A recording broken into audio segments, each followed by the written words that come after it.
Welcome to Lady Justice, Women of the Court, a podcast hosted by Women State Supreme Court Justices and produced in partnership with the National Center for State Courts. In each episode, our hosts Justice Rhonda Wood of Arkansas and Justice Beth Walker of West Virginia discuss the law and its real-world implications for listeners of all ages. Join us for another insightful and inspiring conversation. Welcome back to Lady Justice, Women of the Court, a podcast in partnership with the National Center for State Courts. I'm Justice Beth Walker of the Supreme Court of Appeals of West Virginia, and I'm happy, as always, to be back with my friend, Justice Rhonda Wood of the Arkansas Supreme Court. Rhonda, how are you? What's new? I'm great. Things are well. My nephew, I have to brag, graduated from law school this weekend. Graduated from Bowen Law School, and so it was an exciting weekend for us. So, Beth, how are you, and how are things in West Virginia? Things are great. We are done with our oral arguments for the term, so we're in opinion writing mode, as I think you are now too. So it's looking good. I have a few more to get to before our, as we pronounce it in West Virginia, sine die date in June. But everything's good. We've got a lot of folks coming to our new learning center still. So that's been a super fun project. Perhaps we'll do a future episodes on how courts are expanding their civics education efforts and talk about learning centers. But turning to today's topic, we're going to talk some more about artificial intelligence. I hope everyone has had a chance to hear our episode featuring Professor Amy Seifert, and maybe even checked out some of her articles that we linked in the show notes. She is a very prolific writer on the topic. She also did an amazing job helping us explain AI and generative AI and what the difference is and what some of the terminology means. I think a lot of people are still figuring this out. So hopefully our last episode will help you. But we're going to shift a little and talk some more about AI, but specifically how it's impacting court administration or the administration of state courts. We haven't talked about it in a while, actually, but I remember it came up a lot in our Chiefs episode. We talk about how part of a role of a state Supreme Court justice is to work on court administration, and that varies a lot from state to state. Sometimes it's the chief, sometimes it's the justices, but we've talked about how important it is and how much it takes a lot of attention that usually new justices don't think is going to. That's one of the surprising things people say when they become a justice. They say, oh, I didn't realize there was so much court administration involved in running state courts. So we're going to get into some of that today. When I say court administration, just to be clear, I'm using that term pretty broadly and kind of generically to refer to all the infrastructure that enables judges to do what they do, whether it's the physical space, fiscal management, technology, human resources, communications, all of it are some of those areas. And we'll hear probably even more areas as we get talking. And our guests today are two leaders and experts, not only in the area of state court administration, but also as to how AI and generative AI have impacted state courts already. I've gotten to know each of them the last few months, and I'm so grateful that they could join us today, overcoming some scheduling. Everybody's busy. And also we're spanning a few time zones in this recording. So we're grateful to one of our guests who's it's early in the morning for her.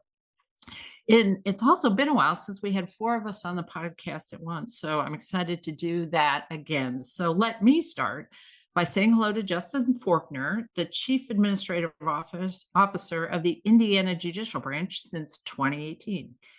Justin's a 2010 graduate of the Indiana University Robert H. McKinney School of Law, and before that served in the United States military for almost 13 years, nearly 8 of which were spent on active duty with the Army.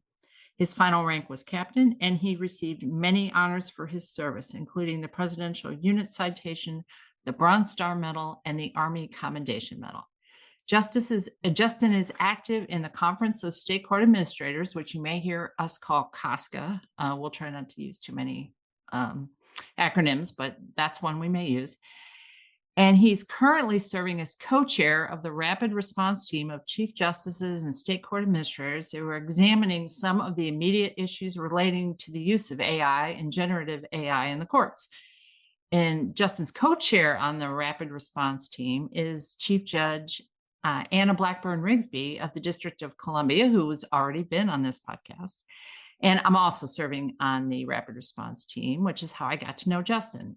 Welcome to the podcast, Justin. With that introduction, can you introduce yourself to our listeners? Thank you, Your Honors, for letting me be on this. I will say I hope you use the term expert loosely, at least when it comes to me on this. I'm very, very happy to be here, and I'll say the administrative side of this.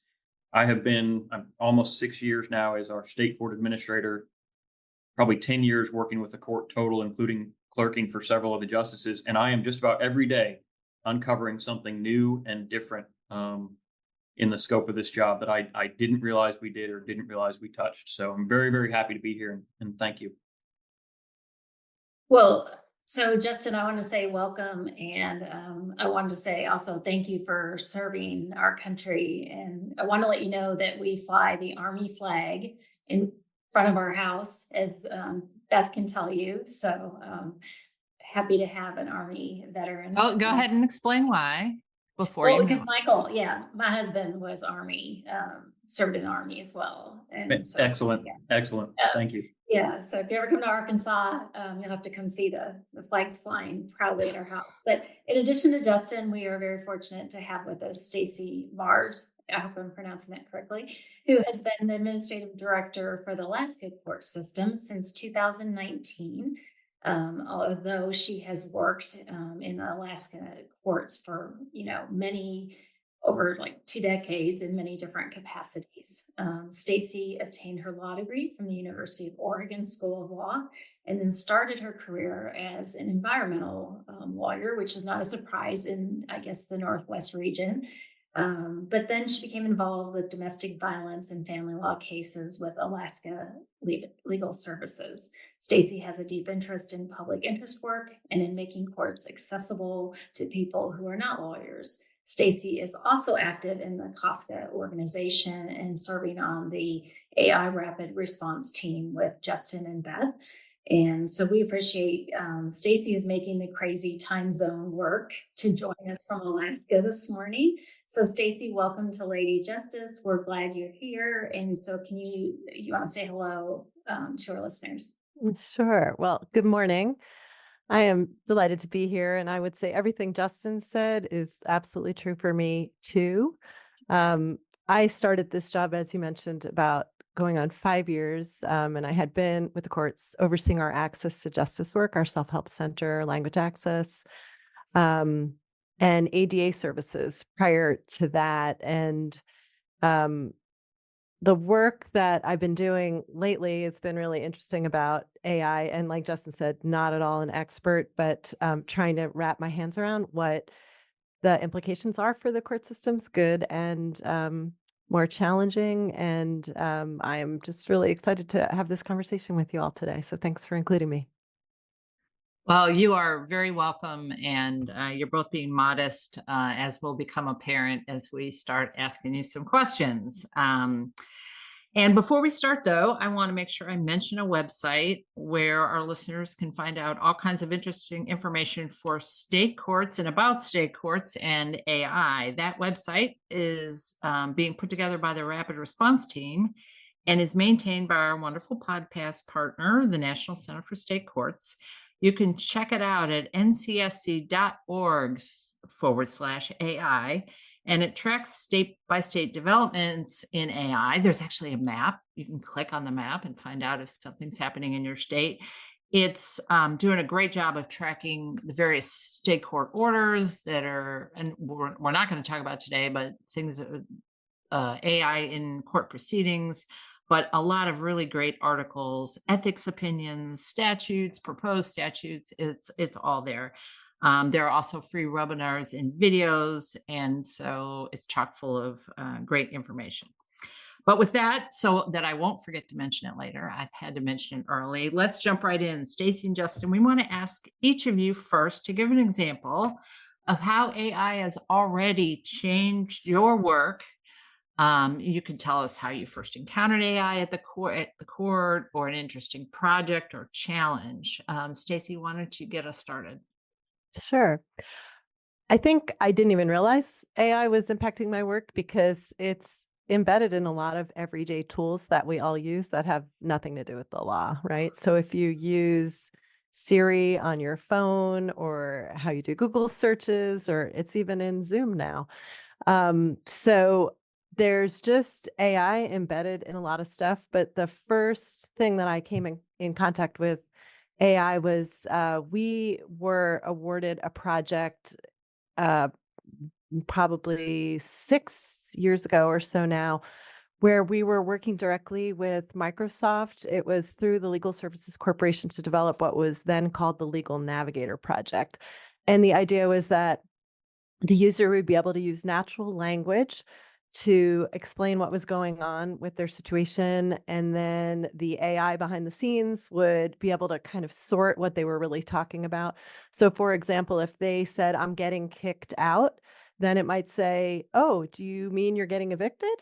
Or do you have a domestic violence situation? Or what does it mean?" So it would try to use that language, which wasn't legal, to sort it into identifying a legal problem. Um, and then from there, it would ask more questions to help triage the situation, and then develop an action plan at the end that would be tailored to the user's particular situation. So fast forward now, multiple years later, we are soon to launch that this summer as a tool on our website. The natural language processing at the time wasn't quite working fantastic for a lot of different reasons.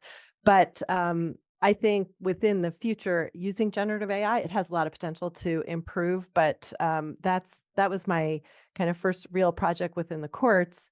And then we started demoing about a year ago a product called Clear Brief, which is a kind of a legal citation review product that can look at a brief or another legal document. It'll highlight all of the legal citations and then determine whether they're accurate or not, or being used in a way that it says it's being used, and it'll kind of throw out some flags. That sounds fantastic.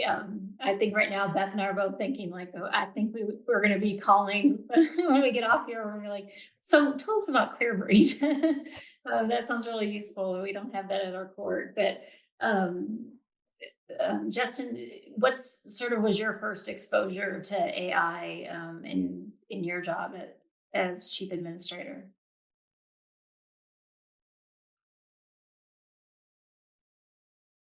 Well, I think what Stacey led with is, the idea that it's been embedded for so long. It's part of the things that we talk about with the AI RRT, is getting folks away from the just general fear that AI is something new. It's not. It's being applied and developed in some new and very unique ways. And what I love about these sorts of things is I just wrote down Stacey's project on her sort of legal assistance thing, because that sounds fascinating to me. So we are looking at some of the stuff like Clear Brief. We're testing some of those that are really more in chambers, our staff attorney research projects, things that you all will probably be more familiar with.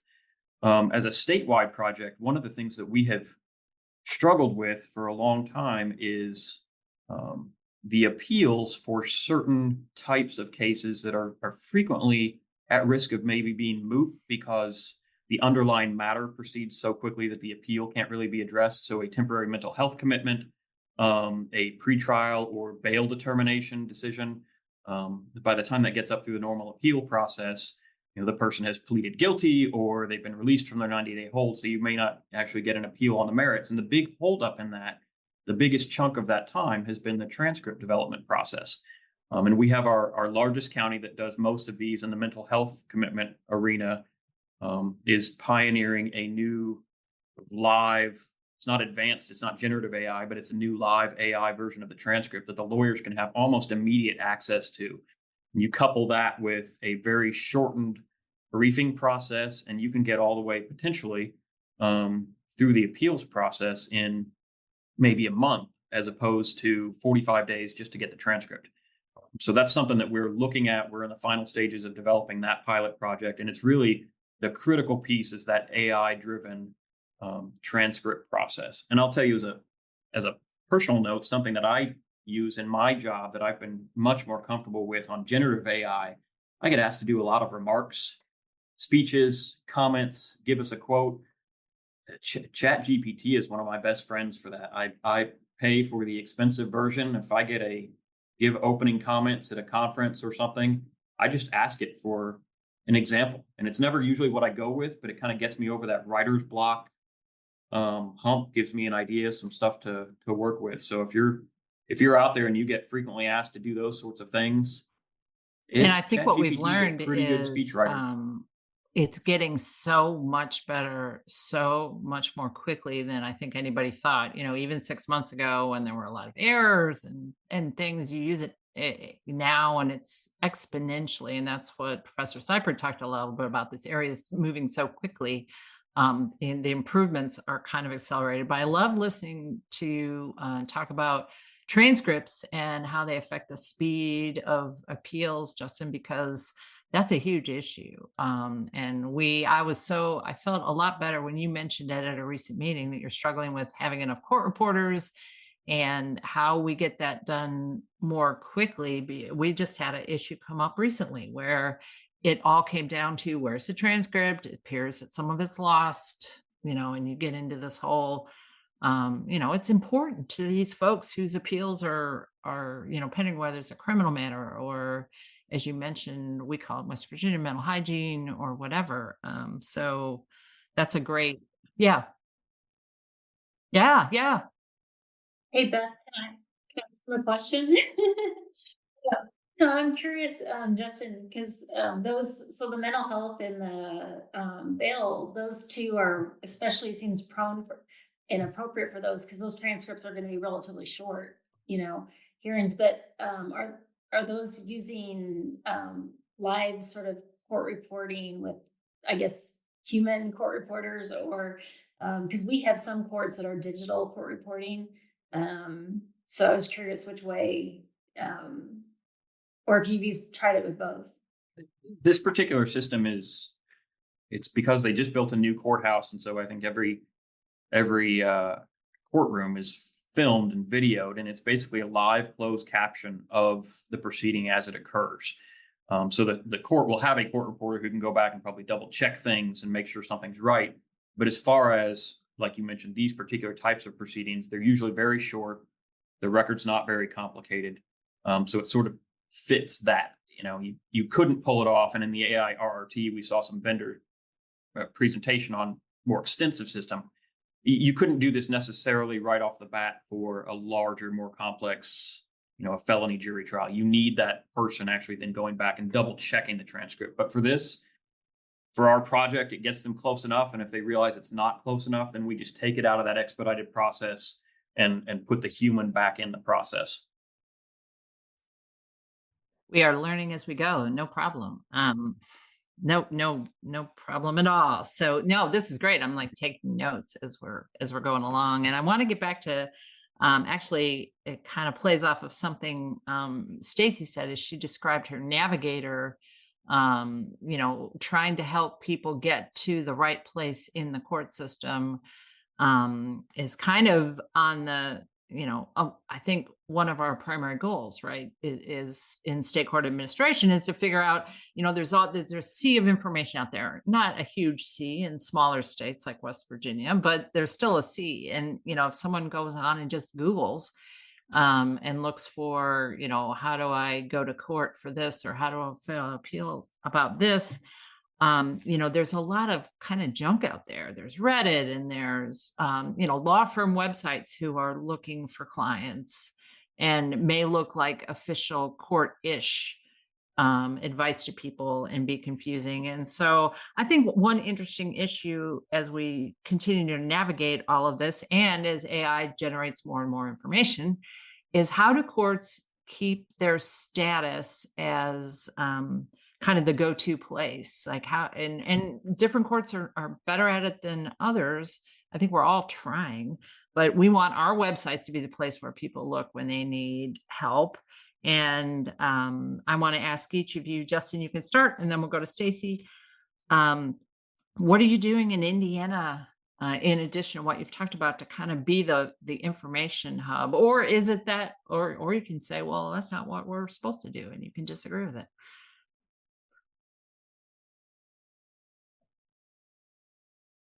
Well, I am very proud of our team that works on our website.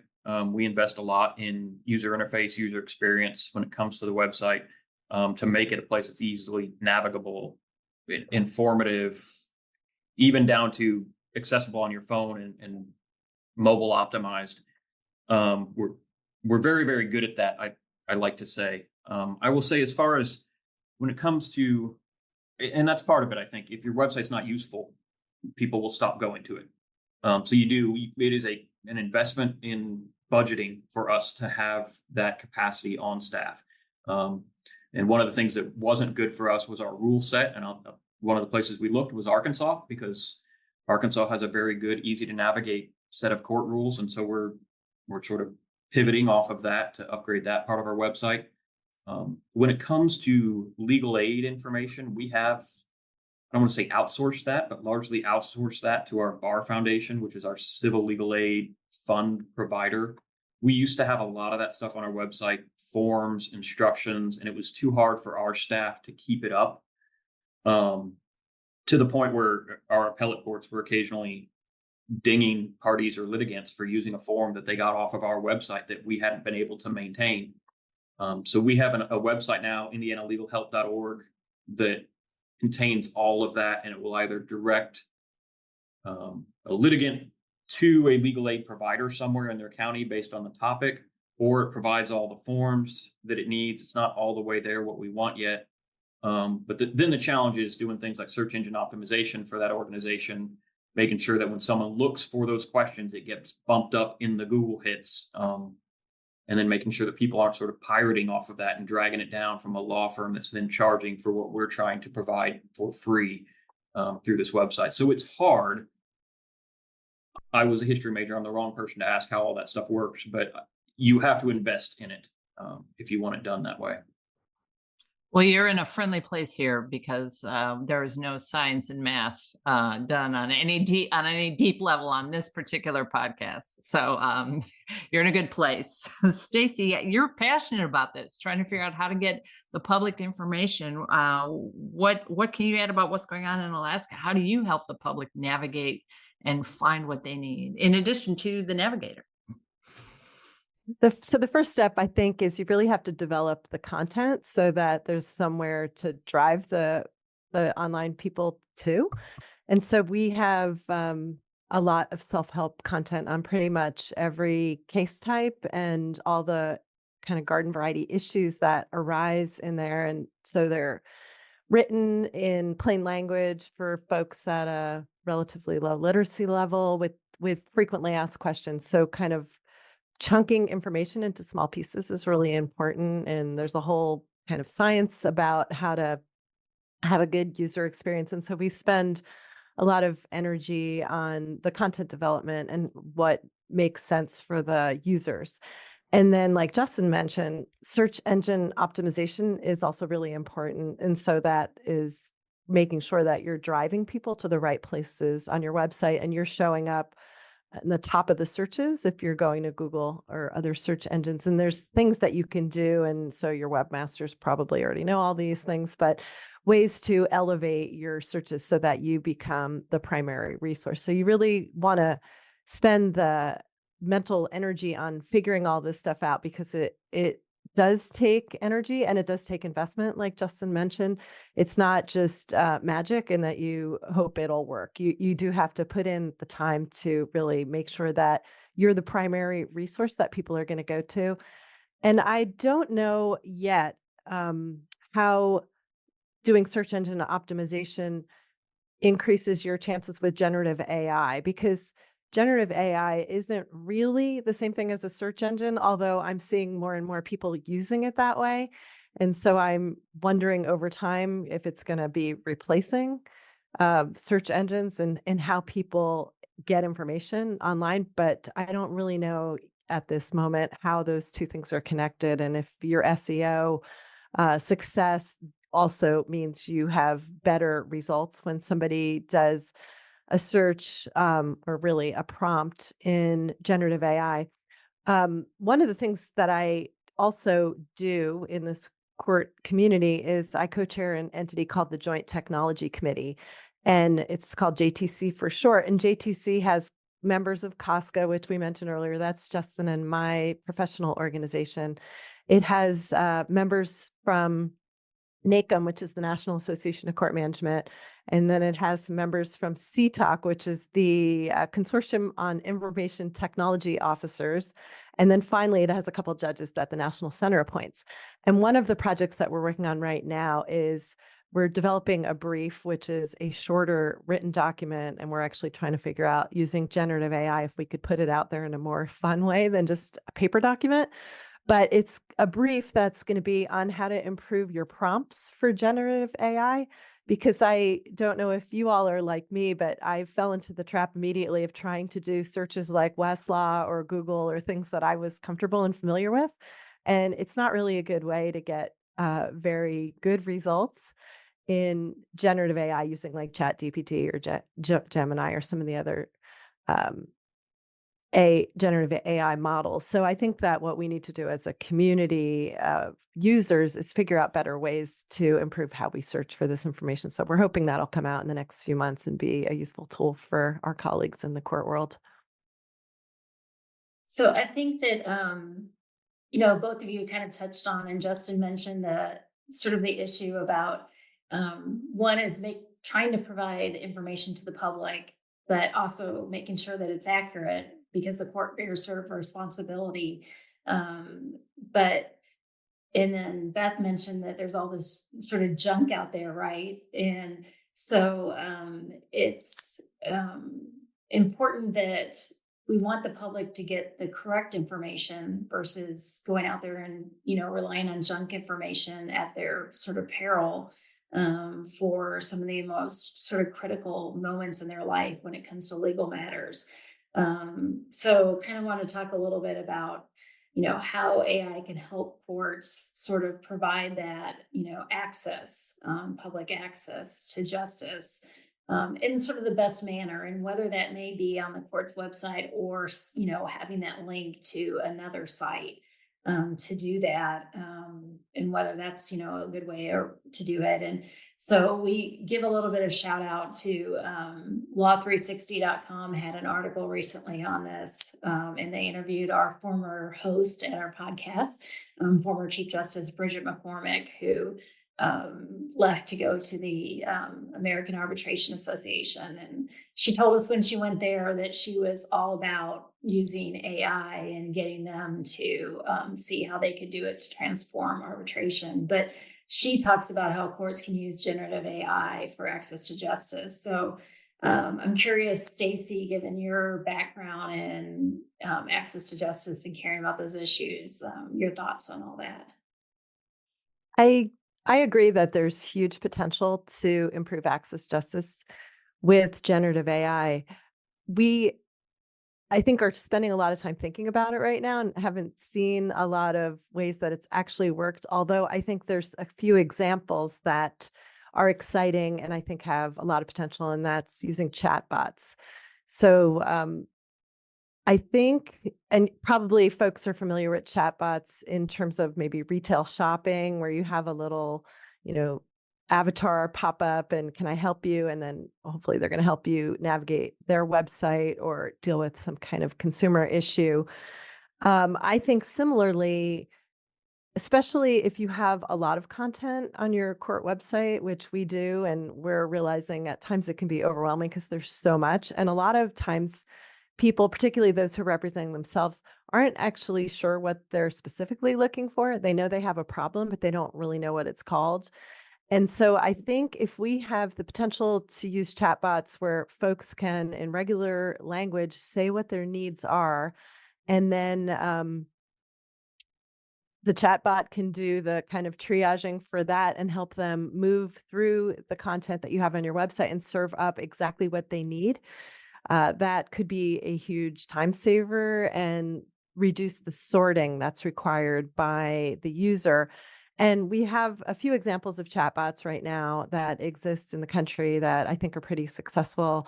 In New Jersey, there's a chatbot. In Florida, in California.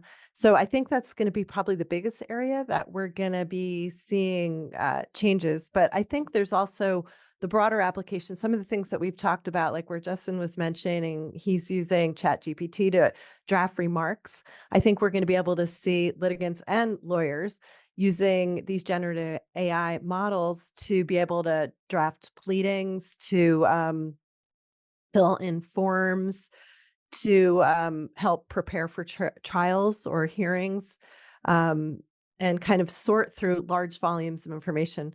I recently was talking to a judge, and she said she had a case that was really complicated. It was a construction dispute, and there was a ton of evidence, and she was able to run it through a generative AI tool, and it made a timeline for her. And she said that was hugely time saving. So I think depending on what's going on, I think the time saving mechanism is going to be incredibly helpful for people to sort through large quantities of information.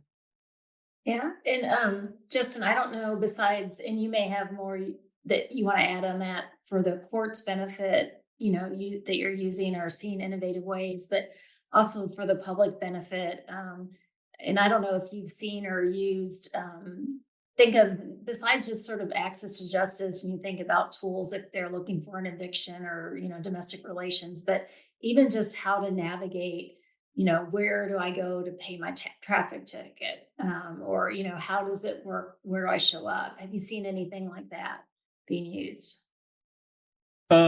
We have a lot of navigator systems, and particularly in some of our larger counties, but just trying to figure out which courtroom to go to is hard. So you sort of treat your courthouses a lot like you do an airport. This hearing's in this courtroom, and this is where you go to get to it. I think that's actually a remarkably interesting idea to do a chatbot on just how court works. That's what I want to do. Yeah, I'm gonna write that one down too. Okay. Because send it to Stacey, me when you develop it. we will. Wow. Friends and family discount. What a great Chief right. Justice candidate. She's already delegating. I'll get Marty and tell him to work with you on it. Good. The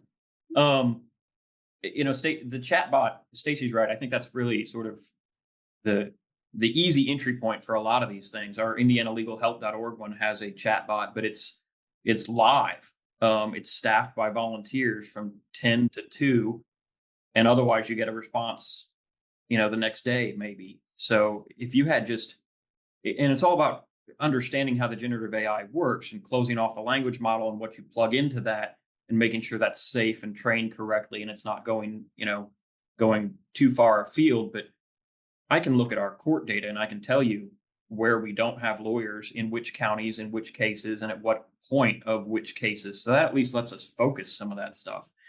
Because I'd rather someone come into court with at least ChatGPT's legal answer, it passed the bar exam, than with no legal answer whatsoever. And, to a point, it almost doesn't matter what I want them to do. I guarantee they're doing that anyway. That ship has sailed, that we have this idea that we could control what the pro se litigants coming in with. But I do think, the chatbot on how courts work, sort of, it all emphasizes to me the operative word when you talk about AI to me is yet. AI can't do that yet. Just put that at the end of every single sentence where you think AI can't do something, and I guarantee you at some point it will. It's limited almost entirely, I think, to our own imaginations and where we can see a need. As administrators and as judges, we have one county that is using their own large language model, generative AI system, and they've populated it with our court rules and our regulations and our policies on reporting for trial judges, because they have to send a lot of administrative reports up to us. And if the judge has a question about how do I fill out this report that's required, it searches our rules and regulations. It's closed off, and it actually gives the judge an answer. It says, this is supposed to be this information. right here. Based on your docket, here's what it should say. So there's a way to build these even at small scale that speeds up time, not just for litigants, lawyers, but then for judges working in their courtrooms too. All this discussion of chatbots does make me kind of nervous, because I always liked when consumer websites had this little chat function. You could send a little question and they respond. And now it seems like, I guess anytime you do that, it's probably going to be AI, at least initially, right? Can anyone give me a tip on how to talk to these chatbots? Because I never can get my answers on whatever it is, LL Bean or whatever I'm ordering. That I always get transferred to a person. So apparently all of what you said about not knowing how to talk to AI is true. Do we have any tips? Do we have any practical? I don't know if this is a good tip, but there have been some people that say if you start your prompt with "your grandmother's life depends on it," that you're going to get better results. And so I think there really is something to creating some urgency about what you're asking, at least with the generative AI ones. And so we just really have to think differently about how we are searching. Another funny one was if you got a better search result in a particular type of search if you gave a ton of detail, like you're flying the Starship Enterprise, you have 3 days to figure out how to save the world, and then you ask the question, and then you'd got better results than if you just did the short, concise keyword search that we probably all learned how to do in law school. Wow. So so we have to create a sense of urgency. Justin, you are a Chat GPT aficionado. So do you want to add anything to the chat bot, how to talk to the machine thing that we're doing here? So if it's a retail thing or like my cell phone provider, I just lead with representative and I keep hitting that over and over and over until I get an actual human being. So that's the next generation of hitting 0 over and over on the phone. Now we're doing it on, I got it.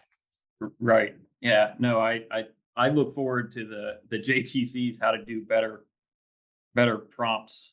Sometimes I just play around with it and I ask it about myself, or I once asked ChatGPT to write a speech about myself just to see what it came up with for a class I was teaching. And then I asked it for a picture of Justin Forkner flying a spaceship. And I showed them both to my wife, and my wife said, wow, that speech is complimentary and accurate. And the photo is complimentary. So ChatGPT kind of did me wrong.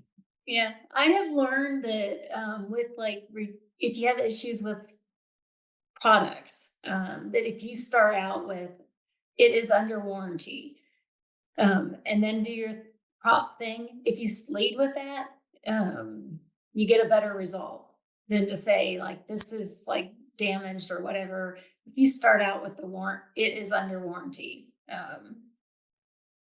I've just found that it's incredibly okay, we will, send you your product, or we'll send you your return label or whatever. So that's my tip. Wow, those are real practical tips here in real time, some of which have nothing to do with court administration, but that's okay. Yeah, your lawsuit is not under warranty.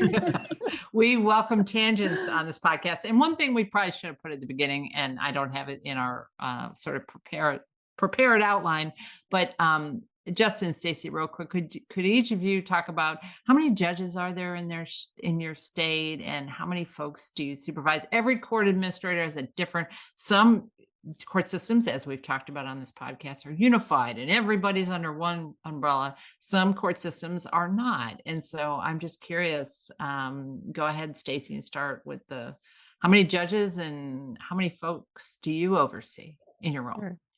So I'll start with, we're a unified court system. So that means that all of the state courts are under the same umbrella, and we have no county courts. We have no municipal courts. So we are all the courts that are in the state system in Alaska. We have about 100 judges, appointed judges and magistrate judges, and we have about 800 employees. and 40 court locations. Justin, go ahead. Well, how about Indiana? I know it's a little different. So we are not a unified court system. So I only oversee our administrative office of the court, the Office of Judicial Administration. That's about 240 some employees across that kind of professional spectrum, fiscal, HR, everything. We have 92 counties, 91 total judicial circuits at the trial level, about 400 trial court judges, magistrates, full-time commissioners across those, and then 50 maybe municipal courts scattered around the state that we don't oversee, but are courts of record now. And then 15 judges on our Court of Appeals and 5 justices on the Supremes. Well, thanks for adding that on because, well, number one, we just like to highlight what happens in all the various states and put an exclamation point on our system of, every state court system is different and fits the needs of that particular state. And so, so thanks for adding to that. Rhonda, do you have any other questions before we go to the lightning round? No, I'm good. It's been really fascinating.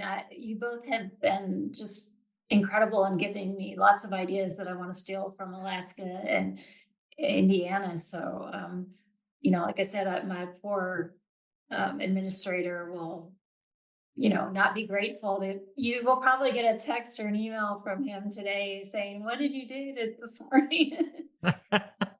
Well, we are lucky that we could, that both of you could make time in your schedules for this. But now we are going to turn to the lightning round. And this is the part of the podcast when we give quick answers to a few questions that may or may not have anything to do with our work. And we'll answer the question in this order: Rhonda first, Stacey, Justin, and then me. Question 1 pivots on what we like to talk about. We're both first generation lawyers, first generation judges. And so let's find out from everybody. What was your first job, Rhonda? The first paid job, W-2, was making ice cream sundaes at like a restaurant that served Hello Ice Cream Shop. Stacey? So I was a sign painter. I created these signs that people would rent out and put on their front yard saying they had a baby. So I would paint these storks that would have little bundles that were either pink or blue at the time, a long time ago. How about you, Justin? McDonald's. I turned 15 the day I was allowed to work. My parents put me in a little tie and vest and shoved me out in the parking lot and said, "Go get a job." Remains probably maybe one of the best jobs I've ever had in my life. So my first job was babysitting, but from a much younger age than you're currently allowed to babysit, I think. But my first W-2 job was Ponderosa Steakhouse. So I too had a polyester uniform. Did that part-time beginning of my sophomore year in high school all the way through when I graduated. My parents also told me, "Go make some money for yourself," Justin. So you're in good company here. Question 2's easy, I think, or maybe requires explanation. Do you consider yourself an introvert or an extrovert, Rhonda? Nobody believes this, but I am an introvert. Stacey? More extrovert. Justin? Introvert all day. And I'm pretty sure I'm an extrovert. I have some introvert tendencies, but extrovert. I think that I'm beginning to think that this is a learned behavior that you can pick up along the way. Question 3. With summer just around the corner, do you have a favorite summer specific activity, and what is it? Stacey, you're coming up on the season when you get the long days in Alaska, so this is excitement. Yeah, we already are here. We have light close to probably 18 hours a day, and it's just building, which is exciting, our best time of year. So I love to go kayaking. I love to go biking, hiking, anything really outside brings me lots of joy.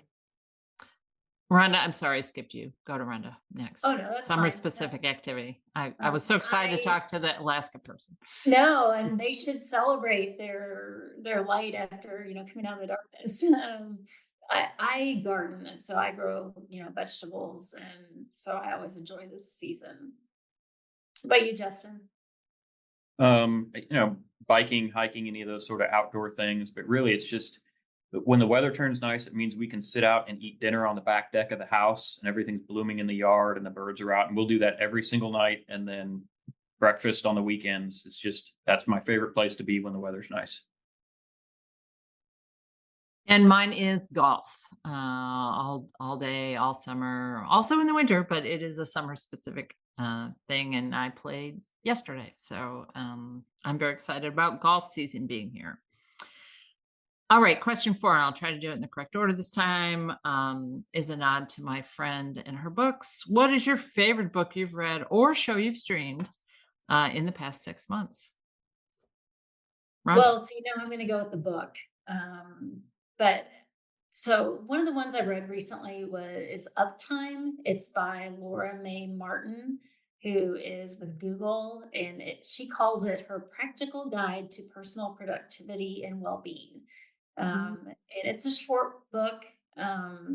She's done a lot of podcast interviews about the book, but it's definitely lots of little tips you can pick up about increasing your productivity, but also about balancing your life, which Beth, I know you really enjoy. So whenever I talk about a book, I can't give a short answer, but it's well done, and so I recommend it. Awesome. Stacey, how about you? So I also love to read. I assume you do too, Justice Wood, just based on your background and your answer. Yes. I just read recently a book that came out several years ago, but is so excellent, is Underground Railroad by Colson Whitehead. And I highly recommend it. It's so well written. And I just wrote a note about Uptime. Sounds like I definitely could use the advice that sounds like it's in that book. Justin, how about you? Book or show? Ooh. Yes. I don't find myself not picking up books to read anymore. When I go through a book, it's an audio book. So I am one of my law students. I adjunct at the law school. One of my law students recommended Ron Chernow's biography of Grant. So I am in the middle of that one. What he did not tell me is the audiobook is 48 hours long. So I have been listening for weeks of working out in my yard, and I'm only up to the end of the Civil War. So I assume he did some stuff after that. Wow. Yeah, only the presidency.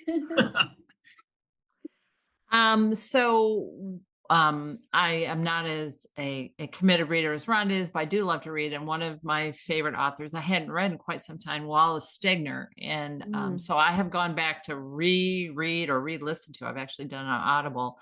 And man, those books are good. I have not read / listened to them in a really long time. So I just finished Crossing to Safety by Wallace Stegner. So there are some wonderful classics, and sometimes we are always looking at, sometimes I am always looking for the latest, greatest book, and sometimes some really satisfying stuff is sitting right on your shelf looking at you. Well, that concludes another episode of Lady Justice, Women of the Court. We are so grateful and lucky that our wonderful guest, Justin Forkner, Chief Administrative Officer of the Indiana Judicial Branch, and Stacey Marz, Administrative Director of the Alaska Court System, were able to join us today. Special thanks again to our great friends at the National Center for State Courts for partnering with us on this podcast's mission to educate and inform about how state courts work and how important they are and how much we love talking about them. Rhonda and I, or maybe some deep fake version of Rhonda and I, will be back again soon. Maybe we'll figure out how to do this podcast while not even doing this podcast. But I think to quote Justin, I don't think we're there yet. but perhaps in the future. In the meantime, do follow us on social media or subscribe or follow Lady Justice using your favorite podcast app. Thank you.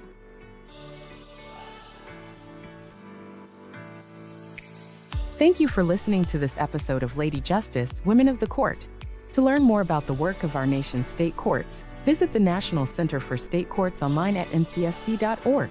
Follow Lady Justice, Women of the Court on social media and subscribe to the show on podcast platforms to receive notifications about new episodes.